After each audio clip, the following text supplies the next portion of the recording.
आपका, मौलाना साहब का बहुत हृदय से उनका शुक्रगुजार हूं कि आप सब भगवान के, ईश्वर के पुत्रों के, अल्लाह के, खुदा के बंदों का यहाँ दर्शन करने का मुझे मौका दिया। मैं मौलाना कारी उस्मान साहब का भी बहुत शुक्रगुजार हूँ, उनको हृदय से धन्यवाद देता हूँ। और यहाँ मेरे मंच पर दाईं और बाईं और पीछे की ओर जो महान शख्सियत हैं, आत्माएं हैं, उन सब के साथ इस दोपहर की चिलचिलाती धूप में आपके धैर्य को, आपकी हिम्मत को भी मैं बहुत बहुत सलाम करता हूं। सभी मेरे मुस्लिम भाइयों को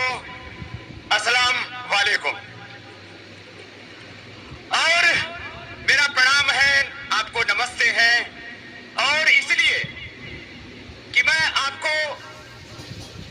इस टोपी से ढका हुआ, दो वस्त्रों से ढका हुआ एक मुसलमान नहीं, मैं आपके भीतर उस खुदा के नूर को देखता हूं और इस भारत मां के तकदीर और इसके भविष्य को देखता हूं। आप एक सामान्य इंसान नहीं, भगवान ने आपको एक विशेष शक्ति देकर के, उस अल्लाह ताला ने, उस खुदा ने, भाषाओं में चाहे उसको हमने भगवान कहा, ईश्वर कहा, परमात्मा कहा, अल्लाह कहा, खुदा कहा, हमने इबादत भी अपनी अपनी भाषाओं में चाहे अलग अलग की हो, संस्कृत में, उर्दू में, अरबी में, फारसी में, हमने कहीं मंत्र बोल करके उसकी इबादत की हो, तो कहीं हमने उसको औज़ बिल्लाहि मिनश शैतान बिस्मिल्लाह अरहर रहमान निर्रहीम, वो खुदा, वो परमात्मा, वो जो सारी दुनिया का मालिक है, उसको हमने अलग अलग भाषाओं में चाहे अलग अलग नाम दिए हों। खुदा के हिंदी में, संस्कृत में, अंग्रेजी में नाम अलग अलग हो सकते हैं, लेकिन वो परमात्मा अलग नहीं हो सकता। और उस खुदे के हम बंदे भी एक थे, एक हैं और एक रहेंगे। भारत के प्रथम स्वतंत्रता संग्राम से लेकर के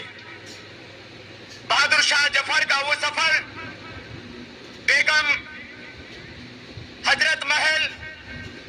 बख्त खां और अजीमुल्लाह से लेकर के राम प्रसाद बिस्मिल के हम सफर अशफाकुल्लाह खां तक, देश की आजादी से लेकर के और देश की हिफाजत तक के इस सफर में मैं एपीजे अब्दुल कलाम का भी नाम लूं तो वह हमारे सबके गौरव है।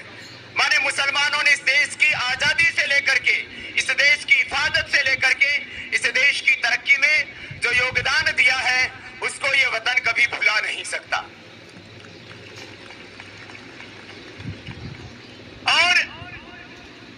आज भी यदि मैं आपसे बात करता हूं, कोई मुझसे कहता है बाबा कहां जा रहे हो, मैं पहली बार इस देव